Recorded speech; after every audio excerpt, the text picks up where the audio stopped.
migliaia di domande bloccate.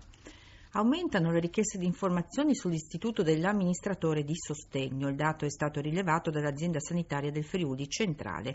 Oggi è stata presentata una guida redatta dal Consiglio nazionale del notariato in collaborazione con le associazioni dei consumatori.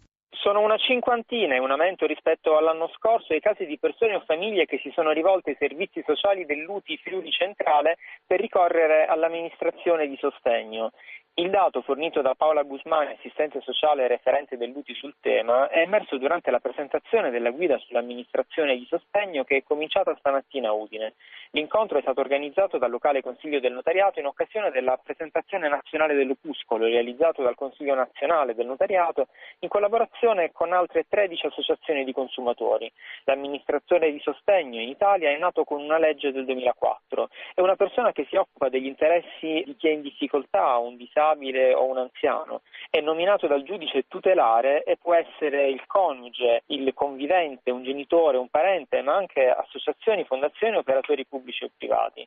È una forma più lieve e meno invasiva dell'interdizione e dell'inabilitazione. La guida presentata oggi si intitola Dopo di noi e fa riferimento anche alla legge del 2016 che rafforza l'istituto e prevede importanti agevolazioni fiscali per l'aiuto delle persone con disabilità gravi. Udine, Ludovico Fontana, TGR Friuli Venezia Giulia.